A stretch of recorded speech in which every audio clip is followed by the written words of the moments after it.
1942 गांधी ने चलाया भारत छोड़ो आंदोलन। कौन सा आंदोलन? भारत छोड़ो आंदोलन।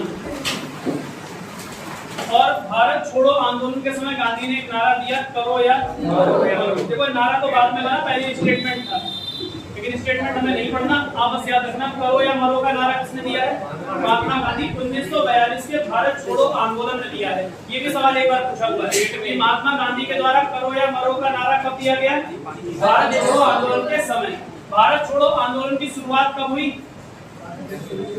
8 अगस्त सन 1942। और कौन से महीने में शुरुआत हुई है? अगस्त में। इसीलिए इसी आंदोलन को अगस्त क्रांति के नाम से जाना जाता है। कौन सी क्रांति? अगस्त क्रांति। ध्यान रखना, इस बात को पूछा हुआ सवाल है, अगस्त क्रांति के नाम से। क्यों? क्योंकि अगस्त क्रांति, अगस्त में तो असहयोग आंदोलन में शुरू हुआ 1 अगस्त को। फिर आप कहोगे वो भी तो अगस्त क्रांति है, लेकिन क्रांति उसे कहते हैं जिसमें हिंसा हो। क्या होनी चाहिए? विद्रोह होना चाहिए, हिंसा होनी चाहिए। क्या असहयोग आंदोलन में हिंसा हुई है? नहीं, क्योंकि भारत छोड़ो आंदोलन में क्या हुई? हिंसा। तो आपको ध्यान रखना है, असहयोग आंदोलन एक नेतृत्व विहीन हिंसक आंदोलन था। हिंसक आंदोलन, इसका नेतृत्व किसी ने नहीं किया। अब आपको लग रहा होगा कि गांधी ने तो शुरू किया, तो नेतृत्व क्यों नहीं किया? क्योंकि गांधी ने जब 8 अगस्त को इसकी घोषणा की आंदोलन की, 9 अगस्त को ही गांधी और कई कांग्रेस के नेताओं को गिरफ्तार कर लिया गया। ठीक है, और इसके लिए अंग्रेजों ने इन नेताओं को गिरफ्तार करने के लिए ऑपरेशन चलाया। ये पूछा हुआ सवाल है, operation zero hour. Operation zero hour कब शुरू हुआ? 9 अगस्त को।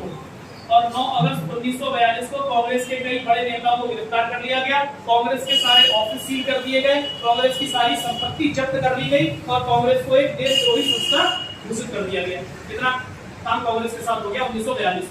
ठीक है, गांधी जी बंद कर दिए गए और गांधी जी को गिरफ्तार करके कहां रखा गया? आगा खां महल में।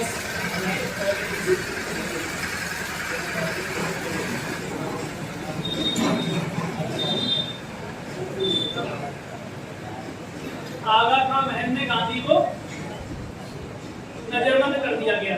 और आगा खां महल कहाँ है आपसे पूछा जाएगा तो पुणे में। बहुत बढ़िया, पुणे। बस अब एक अंतिम बात और, गांधी खत्म, अगला क्वेश्चन फिर चालू करेंगे। गांधी ने बहुत समय खा लिया, लेकिन कोई बात नहीं, गांधी इंपॉर्टेंट है। कम से कम 3-4 क्वेश्चन मिल जाएंगे इससे जुड़े हुए। 50 क्वेश्चन है, उसमें 3-4 मिल जाए, बहुत बड़ी बात है। बाकी बाल गंगाधर तिलक, गोपाल कृष्ण गोखले इनको हम पढ़ चुके। आर्य समाज के संस्थापक कौन? कौन सी पुस्तक लिखी? कौन सा नारा दिया? अब देखो यहाँ अंतिम बात है, गांधी ने पुस्तक लिखी है, उस पुस्तक का नाम याद रखना, हिंद स्वराज। हिंद स्वराज ये पुस्तक गांधी की 1909 में प्रकाशित हुई। कब? 1909। तो आप तारीख याद रखना, एक बार यही पूछा गया है कि हिंद स्वराज पुस्तक कब प्रकाशित हुई? 1909 में। 1909। इस समय गांधी जी कहाँ पे? अफ्रीका में, ठीक, दक्षिण अफ्रीका। हिंद स्वराज। और हिंद स्वराज पुस्तक किसने लिखी है? महात्मा गांधी ने। और इम्पोर्टेंट बात है कि ये पुस्तक कौन सी भाषा में लिखी गई है? गुजराती है। गांधी जी मूल रूप से कहाँ रहने वाले हैं? गुजरात। तो गुजराती भाषा में लिखी हिंद स्वराज। ठीक, गुजराती लगभग हिंदी के जैसी होती है, पढ़ने में थोड़ी थोड़ी अलग होती है, लेकिन गुजराती की एक खास बात यह है, गुजराती लिखते समय ऊपर कभी भी लाइन नहीं खींची जाती। ये कई भाषाएं ऐसी इसमें लाइन नहीं, कन्नड़ वगैरह लिखते हैं या फिर तेलुगु लिखते हैं, क्या ऊपर लाइन खींची जाती है कोई? कन्नड़ में तो वो ऐसे करके टेढ़े मेढ़े से पता नहीं क्या क्या बना देते हैं, ऐसे करके पता नहीं क्या क्या होता है ना, अब समझ में नहीं आता होगा। अब गुजराती कैसे लिखेंगे? गुजराती में ऐसे करके उन्होंने हिंदी लिखना है तो ऐसे करके ऐसे लिखा और इसके ऊपर मात्रा नहीं लगाई। गुजराती में हिंद ऐसे लिखा जाता है, ठीक है, इसके ऊपर मात्रा लगाई, ये लाइन नहीं खींचेंगे, वैसे ही लिखते चले जाएंगे गुजराती। गांधी का चैप्टर यहाँ रोज कहीं गांधी बीच में आते रहेंगे तो रिवाइज होते रहेंगे, क्योंकि हर क्वेश्चन में गांधी आ ही जाता है। अगला क्वेश्चन देखो क्या है।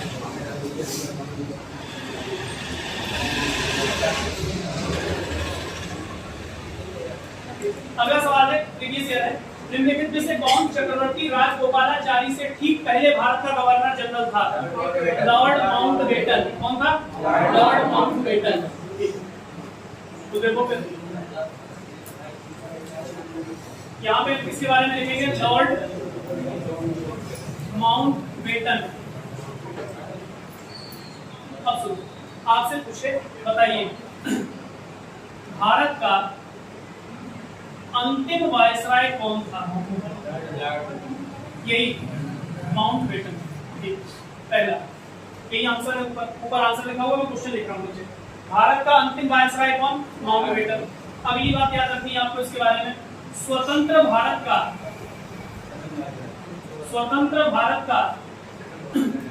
पहला गवर्नर जनरल कौन था? माउंटबेटन। ध्यान रखना, जब भारत आजाद हो गया उसके बाद वायसराय का पद तो समाप्त हो गया, लेकिन कौन सा पद बना रहा? गवर्नर जनरल का। तो पाकिस्तान ने तो अपना गवर्नर जनरल बनाया मोहम्मद अली जिन्ना को। अब हम भी चाहते तो किसी भारतीय को बना सकते थे, लेकिन भारतीय के अंदर थोड़ा सम्मान देने की भावना ज्यादा है। भारतीय को ये लगा कि माउंटबेटन ने इतना बड़ा काम किया, हमको आजाद कराया, इसीलिए पहला गवर्नर जनरल किसको बना दिया? भारतीयों ने। यानी आजाद भारत का पहला गवर्नर जनरल कौन? माउंटबेटन। मतलब क्या ना, यही अंग्रेज है तो क्या हुआ? ठीक, बहुत बढ़िया आदमी था माउंटबेटन। ठीक है, माउंटबेटन पहला गवर्नर जनरल। दूसरा, अब यही सवाल आएगा, माउंटबेटन के बाद अगला गवर्नर जनरल कौन बना? जो कि क्वेश्चन पूछा, चक्रवर्ती राजगोपालाचारी। तो आप लिखेंगे स्वतंत्र भारत का अंतिम गवर्नर जनरल। स्वतंत्र भारत का पहले तो लिखोगे दूसरा, और दूसरा हुआ अंतिम। इसके बाद गवर्नर जनरल का पद समाप्त कर दिया गया और गवर्नर जनरल की जगह आया राष्ट्रपति का पद। कौन सा? तो राष्ट्रपति का पद किसकी जगह पे आया है? गवर्नर जनरल की जगह। दूसरा हुआ अंतिम, गवर्नर जनरल। और इसका आंसर ये रहा, चक्रवर्ती राजगोपालाचारी। चक्रवर्ती राजगोपालाचारी।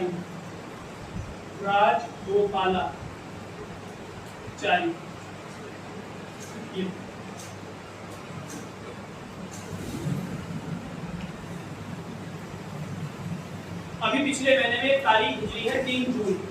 कौन सी तारीख? 3 जून। इसी 3 जून को माउंटबेटन ने वो वाला काम दिखाया था जिसमें भारत पाकिस्तान को अलग अलग करना था। यानी भारत कैसे बनेगा, पाकिस्तान कैसे बनेगा, इस प्लान को माउंटबेटन प्लान कहते हैं। और ये प्लान कब आया? 3 जून को। ये तारीख याद रखना, पिछले महीने में गुजरी है तो इम्पोर्टेंट है।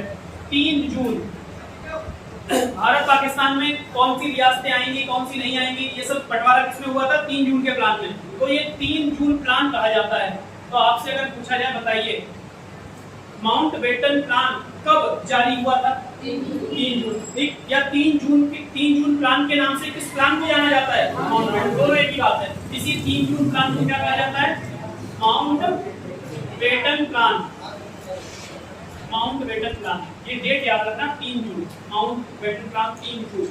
ठीक है, रेडियो पे इन्होंने इस प्लान के बारे में पूरी बात बताई थी, उस दिन इसकी घोषणा हुई, इसीलिए इसको 3 जून प्लान या माउंटबेटन प्लान के नाम से जाना जाता है। याद रखना, बहुत इंपॉर्टेंट सवाल है, कई बार आया है। और पिछले महीने की डेट मिली है तो इंपॉर्टेंट है, क्योंकि पेपर 3 जून के बाद ही बना होगा। ठीक है, पहले नहीं बेटा दो इसको। ये माउंटबेटन के बारे में इतना याद रखना, ज्यादा नहीं, फिर इनकी डिटेल पढ़ोगे तो बहुत बड़े माउंटबेटन है, छोटा मोटा आदमी नहीं। बेटा दो इसको, अब जल्दी जल्दी इसको खत्म करेंगे, क्योंकि अपने कम से कम पेपर हो जाए। चलिए अगला क्वेश्चन है, अगला जो प्रीवियस ईयर है वो ये है, ब्लू मून की घटना का संबंध किससे है? कौन सी घटना? अब बताओ, जो जनरल बैच में पढ़े हैं ज्योग्राफी, उनको मैंने सारी घटनाएं ब्लड मून, रेड मून सब कराया था अमेरिका। अब ऑप्शन देखो क्या है। पहले तो इसका आंसर तो बड़ा सिंपल है, लेकिन आप ऑप्शन सुनो। ब्लू मून क्या है वो देखो। ऑप्शन क्या है? पहला, जब एक ही कैलेंडर वर्ष में लगातार 2 महीनों में 4 पूर्णिमाएं आती हैं। देखो, लगातार 2 महीनों में 4 पूर्णिमा, पहला ऑप्शन ये है। ये ब्लू मून होता है क्या? नहीं। दूसरा ऑप्शन दिया हुआ है, जब 2 पूर्णिमा एक ही महीने कैलेंडर में 3 बार दिखाई देती है, यानी 3 पूर्णिमा आना। एक महीने में कितनी पूर्णिमा? एक माह में 3 पूर्णिमा, 3 पूर्णिमा। दूसरा ऑप्शन ये है। और तीसरा ऑप्शन है, जब एक ही महीने में 2 पूर्णिमा होती है। हाँ, जब एक महीने में 2 पूर्णिमा होती है, और यही इसका आंसर है। यानी ब्लू मून क्या होता है, ध्यान रखना है, जब एक ही महीने में 2 पूर्णिमा आ जाए। एक महीने का मतलब कौन सा महीना? अंग्रेजी महीना, अंग्रेजी कैलेंडर के हिसाब से। जैसे जून चल रहा है, जुलाई चल रहा है, ये अंग्रेजी महीने में या अंग्रेजी कैलेंडर में 2 पूर्णिमा जब एक साथ आती है, इस घटना को ब्लू मून कहते हैं। अब इससे जुड़ी कुछ बातें सुन लो आप। जैसे सिर्फ आपसे कहा जाए बताओ अच्छा पूर्णिमा किसे कहते हैं, तो आप कहोगे फुल मून। क्या कहोगे? Full moon. पूर्णिमा समझते हो ना आप लोग, ये जब रात में चांद पूरा दिखाई देता है, पूरा चांद, पूर्णिमा, पूनम का चांद भी कहते हैं उसको, फुल मून। दूसरा अमावस्या का चांद, क्या? New moon. कौन सा? New moon. ठीक है, न्यू मून। अमावस्या क्या दिखाई देता है चांद? नहीं, अगले दिन दिखाई देगा, इसलिए इसको न्यू मून कहा जाता है। यानी चांद अभी बन रहा है, बन के तैयार हो रहा है, न्यू मून है, अगले दिन दिखाई देगा। अमावस्या पे चांद नहीं दिखाई देता। ठीक, तो पूर्णिमा के चांद को फुल मून और अमावस्या के चांद को। और ध्यान रखना, अंग्रेजी महीने के हिसाब की बात नहीं करेंगे हम लोग, चैत्र वैशाख जेठ की बात कर रहे हैं, जैसे महीने होते हैं अपने हिंदू वाले में। इसमें एक पूर्णिमा होती है और एक अमावस्या होती है, यही तो होता है। और पूर्णिमा होगी तो पक्ष बदल जाएगा, फिर अमावस्या आएगी फिर पक्ष बदल जाएगा, कृष्ण पक्ष और शुक्ल पक्ष। चलो अब सुनो ध्यान से, तो अमावस्या को न्यू मून, पूर्णिमा को फुल मून। लेकिन जब आप अंग्रेजी कैलेंडर में आओगे तो कभी कभी ऐसा होता है, अंग्रेजी कैलेंडर में एक महीने में 2 पूर्णिमा पड़ जाती है। ध्यान रखना, अंग्रेजी कैलेंडर में, हिंदू कैलेंडर में नहीं। हिंदू कैलेंडर में तो ऐसा हो ही नहीं सकता कि 2 पूर्णिमा पड़ जाए या 2 अमावस्या पड़ जाए, लेकिन अंग्रेजी महीने में ऐसा हो सकता है। कैसे? मैं एग्जांपल आपको जुलाई का देता हूँ। 1 जुलाई से लेकर 31 जुलाई की बात करूँ। अब यहाँ पर कितनी तारीख बीच में आएगी? 16 को। मैं मान लेता हूँ 1 तारीख को पूर्णिमा पड़ी थी, क्या 1 जुलाई को पूर्णिमा, ऐसा हो सकता है कभी भी? तो बताओ 16 को क्या पड़ेगी? अमावस्या। 31 को फिर क्या पड़ेगी? पूर्णिमा। तो बताओ एक महीने में कितनी हो गई पूर्णिमा? 2। तो पहली पूर्णिमा को तो आप कहोगे फुल मून। क्या कहोगे? लेकिन जब एक ही महीने में, अंग्रेजी के महीने में दूसरी पूर्णिमा पड़ जाएगी ना, तो ये फुल मून नहीं है। हाँ, इसको आप क्या कहोगे? Blue moon. इसी फुल मून को हम क्या कहेंगे? Blue moon. जब वो पूर्णिमा, दूसरी पूर्णिमा दिखाई देती है अंग्रेजी महीने में, तो उसको ब्लू मून कहते हैं। इसमें चांद नीला नहीं दिखाई देता, तो अंग्रेजों का दिमाग है, कैसा भी नाम रख देते हैं, उन्होंने रख दिया। क्या नाम है? Blue moon. जब चांद लाल रंग का दिखाई देता है तब क्या कहलाता है? रेड मून या नहीं, अलग अलग बातें हैं दोनों, ब्लड मून और रेड मून। लेकिन इससे कोई मतलब नहीं, आपस याद रखना, चांद लाल रंग का दिखाई देगा तो क्या कहलाएगा? Blood moon. ठीक है, या रेड मून, आप जो भी समझ लो। और चांद जब नहीं दिखाई देगा अमावस्या को न्यू मून, और जब पूरा दिखाई देगा तो फुल मून। अब जब एक अंग्रेजी कैलेंडर में 2 बार दिखाई देगा तो यही देखो सवाल पूछा हुआ है बीएड के एंट्रेंस में। हाँ, कभी कोई जरूरत होता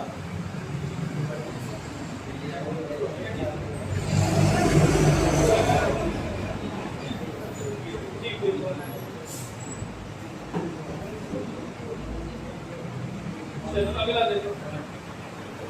अगला क्वेश्चन है, निम्नलिखित में से किसे स्थलीय ग्रह कहा जाता है? ये समझ में आ गई आपकी बात? अब इसमें ब्लू मून के अलावा कुछ भी आ जाएगा, बता दोगे? और खास तौर पे फुल मून,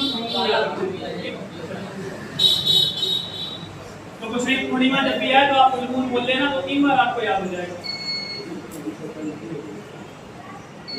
अगला देखिए, निम्नलिखित में से किसे स्थलीय ग्रह कहा जाता है? निम्नलिखित में से किसे स्थलीय ग्रह कहा जाता है? तो देखो ऑप्शन क्या क्या है। ऑप्शन है बुध, बृहस्पति, शनि, अरुण।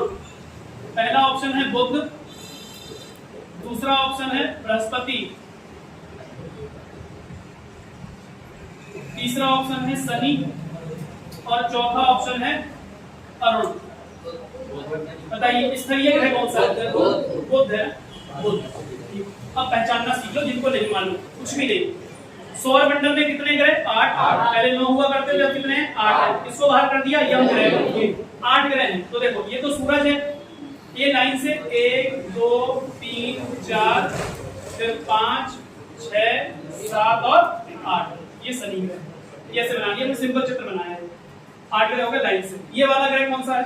बुध। ये वाला कौन सा है? शुक्र। ये कौन सा है? बृहस्पति। और ये कौन सा है? मंगल। इनके बीच में एक पट्टी है, इसको कहते हैं पट्टी का। पट्टी का कौन सी पट्टी का? इसमें कौन से छोटे छोटे ग्रह चक्कर लगा रहे होते हैं, ऐसे सूर्य के चारों ओर। ये ऐसे आएंगे, ठीक है, सबके ग्रह। ये ग्रह भी ऐसे घूमेगा, ये भी सूर्य के चारों तरफ ऐसे घूमेगा, ये भी ऐसे ही घूमेगी और ये भी इधर से घूम के ऐसे ही आएगा। यानी जितनी दूर होता चला जाएगा कक्षा उतनी बड़ी होती चली जाएगी। ठीक, मंगल के बाद अगला बृहस्पति, बृहस्पति के बाद शनि, शनि के बाद अरुण और अरुण के बाद वरुण। ये ग्रह हो गए। तो देखो ध्यान रखो, बड़ा सिंपल सवाल है, कुछ भी नहीं है इसमें। जो ग्रह सूर्य और क्षुद्र ग्रह पट्टिका के बीच में हैं, इनको कहते हैं स्थलीय ग्रह। कौन से ग्रह? इसलिए ऐसा इसलिए है क्योंकि ये ग्रह चट्टानों से बने हुए हैं, इसीलिए इनको चट्टानी ग्रह भी कहा जाता है, स्थलीय ग्रह भी कहा जाता है। अगली बात, सूर्य और क्षुद्र ग्रह पट्टिका के बीच पाए जाने वाले ग्रहों को आंतरिक ग्रह भी कहा जाता है। क्या कहा जाता है? क्योंकि ये अंदर स्थित हैं, इसके अंदर है तो कैसे हो गया? आंतरिक ग्रह। अब इसके बाहर जो स्थित हैं वो क्या कहलाएंगे? बाह्य ग्रह। कैसे हो गया? पहला तो बाह्य ग्रह। दूसरा, इन्हीं ग्रहों को गैसीय ग्रह भी कहा जाता है। कैसा ग्रह? गैसीय ग्रह। अब देखो कारण क्या है, ये ग्रह चट्टानों के बने हुए हैं। चट्टाने, पृथ्वी पे चट्टाने हैं कि नहीं है, लेकिन ये ग्रह किसके बने हैं? गैसों के और धूल के। यानी अगर आप बृहस्पति ग्रह, शनि ग्रह, अरुण ग्रह, वरुण ग्रह पर रहना भी चाहो ना तो भी नहीं रह सकते। रहोगे कहाँ? कोई चट्टाने है ही नहीं, स्थलभाग है ही नहीं, सब धूल है, गैस है, तो उड़ोगे थोड़ी वहां पे। यानी आप चाह के भी वहां पे रह नहीं सकते हो। जैसे हम यहाँ पे खड़े हैं, वहां खड़े ही नहीं हो सकते भाई, धूल में खड़े हो सकते हो क्या? धूल का अंबार है वहां पे, कोई स्थल भाग तो है नहीं, इसीलिए वहां पर रहना मुमकिन नहीं है। किसी यान को भी वहां पे नहीं उतार सकते। बस यान क्या कर सकता है? चारों तरफ चक्कर लगा के वापस आ सकता है, उतर नहीं सकता। जैसे मंगल पे हम उतार देते कि नहीं, मंगल पे रोवर उतरता है, बाकायदा फोटो वगैरह खींचता है, जाता है। क्यों? क्योंकि इन चारों ग्रहों पर चट्टाने हैं। यानी बुध पे भी चट्टाने हैं, शुक्र पे भी हैं, पृथ्वी पे भी और मंगल पे भी। लेकिन इन चारों में चट्टाने नहीं है, ये सिर्फ गैस और धूल के बने हुए हैं। इसी कारण से इन चारों को स्थलीय ग्रह कहा जाता है। अब देखो तो सवाल क्या पूछा है, एक ही तो है, ये तीनों कैसे हैं फिर? यही सवाल है। थोड़ा सा पता हो आपको डिटेल, अपने आप बता दो। तो ध्यान रखो, इनके और नाम भी याद हो गए आपको। आंतरिक ग्रह पूछ देगा तब भी यही चार हैं, चट्टानी पूछ देगा तब भी यही चार हैं, बाह्य ग्रह पूछेगा ये वाले चार हैं, और गैसीय ग्रह पूछेगा तब भी ये वाले चार हैं। ठीक, इसको ध्यान रखना, इंपॉर्टेंट सवाल है। तो ऐसे सवाल भी पूछ देते हैं कई लोग। अब ऐसी सवाल उल्टा कर देता, बताइए निम्न में से किसे गैसीय ग्रह कहा जाता है? अब क्या करता वो? तीन नाम ये वाले लिखता और एक इधर से कोई उठा लेता तो वो हो जाता गैसीय ग्रह। याद रहेगा? बना दो इसको फटाफट, बनाने तक याद रहे। हाँ तो रहेगा ही आपको, 3-4 दिन रहेगा तो इतने दिन याद रहता है। स्थलीय ग्रह।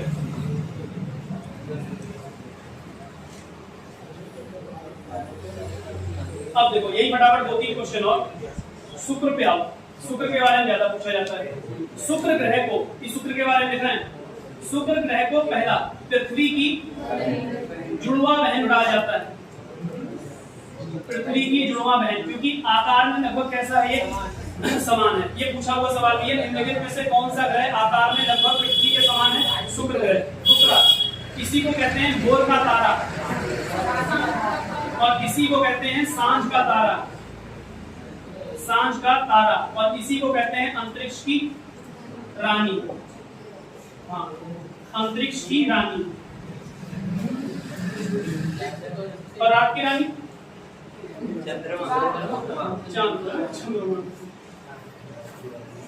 अंतरिक्ष की रानी कौन? शुक्र। सांझ का तारा शुक्र, भोर का तारा शुक्र, और पृथ्वी की जुड़वा बहन शुक्र। और जुड़वा बहन से समझ लो कि इसका आकार पृथ्वी के आकार के लगभग बराबर है।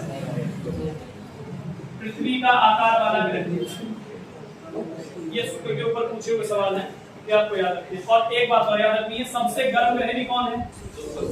सबसे गर्म। नहीं तो आपको लग रहा होगा कि बुध होगा, बुध नहीं है। सबसे गर्म ग्रह कौन है? शुक्र। सबसे गर्म ग्रह है शुक्र।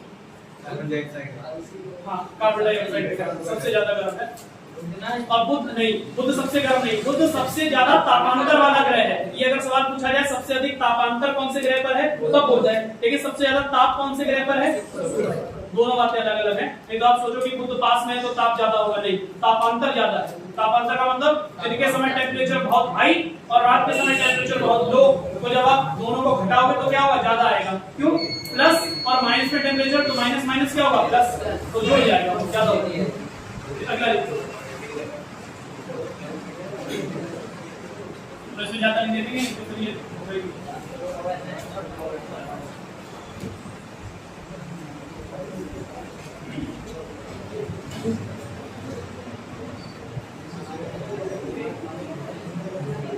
अगला सवाल है, निम्नलिखित में से, अब ये बढ़ ज्योग्राफी का है, निम्न में से कौन सा देश कैस्पियन सागर की सीमा पर नहीं है? पढ़ाया हुआ सवाल है, चित्र बना के एकदम। कौन सा देश कैस्पियन सागर से सीमा नहीं बनाता? कौन सा देश कैस्पियन सागर से सीमा नहीं बनाता? ऑप्शन देखो क्या है, खुद बताना मेरा आंसर। पहला ऑप्शन है इसमें रूस, दूसरा है ईरान, तीसरा है पोलैंड और चौथा है कजाकिस्तान। बहुत बढ़िया, ये तो कोई भी बता देगा आराम से। अगर थोड़ा भी मैप पता है तो पता है पोलैंड कहाँ ऊपर है यूरोप में, और ये सब देश कहाँ पे हैं? कैस्पियन सागर के पास है। अब देखो ये तो आंसर आपने बता दिया पोलैंड है, बिल्कुल सही आंसर है कि पोलैंड सीमा नहीं बनाता कैस्पियन सागर से।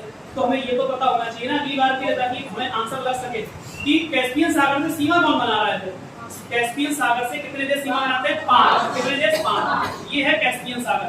देखो ऐसा ही बनवाया था, ध्यान है तुम्हें? ये कैस्पियन सागर ऐसे आकार का ही है। देखो मैप में ये लिख रहा है कैस्पियन सागर, ये वाला। इसी को मैंने यहाँ पर बड़ा कर दिया है, ठीक है, कर दिया, ये आपको दिख गया है। कौन सा सागर है? कैस्पियन। अब देखो इस कैस्पियन सागर से कितने देश सीमा बनाते हैं? 5। यहाँ पर सीमा बनाता है दक्षिण में ईरान। कौन सा? ईरान। यहाँ पर सीमा बनाता है अजरबैजान। क्या नाम है? अजरबैजान। और यहाँ पर सीमा बनाता है रूस। इस तरफ सीमा बनाता है कजाकिस्तान और इधर सीमा बनाता है तुर्कमेनिस्तान। तुर्कमेनिस्तान। ये 5 देश सीमा बनाते हैं। अब इन 5 के अलावा कोई दिख जाएगा वो सीमा नहीं बनाएगा। तो कैस्पियन सागर से सीमा लगाने वाले देशों की संख्या 5। कौन कौन? Iran, Azerbaijan, Kazakhstan, Turkmenistan. क्या भारत सीमा बनाता है? नहीं। पाकिस्तान? नहीं। अफगानिस्तान? नहीं। कजाकिस्तान?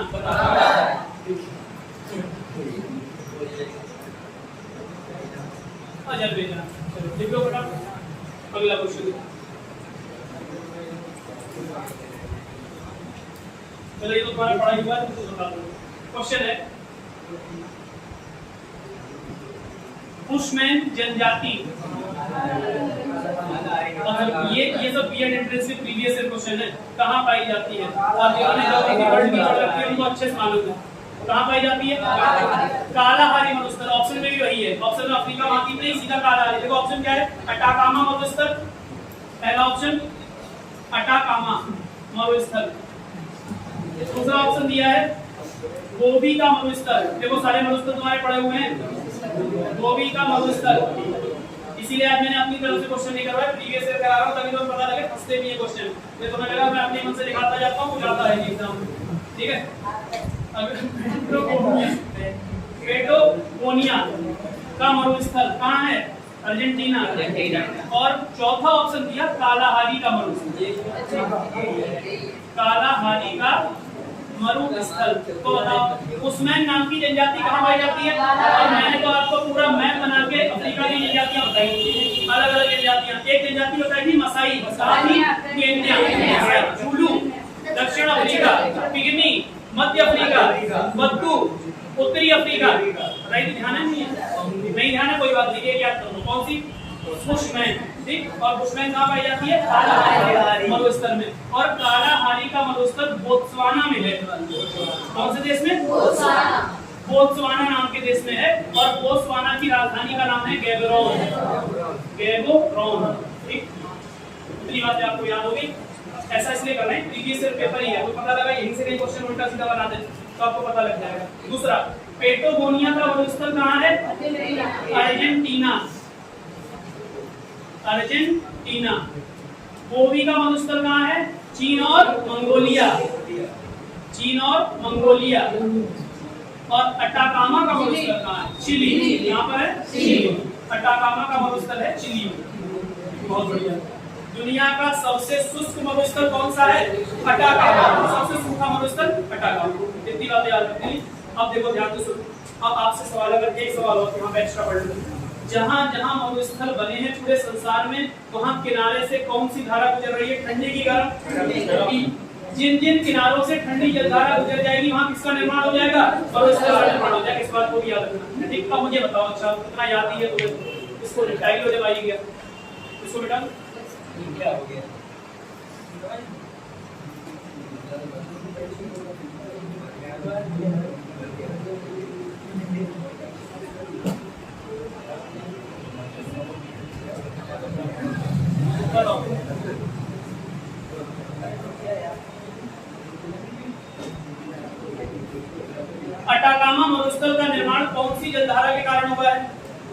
ध्यान करो इतना बोलेंगे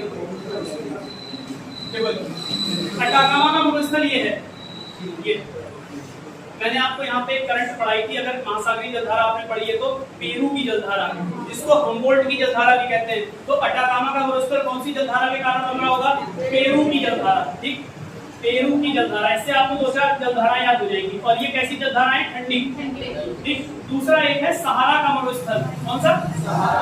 सहारा के मरुस्थल का निर्माण कौन सी ठंडी जलधारा के कारण होगा? केनारी की जलधारा। कौन सी? केनारी की जलधारा। और बताओ केनारी की जलधारा ठंडी होगी या गर्म?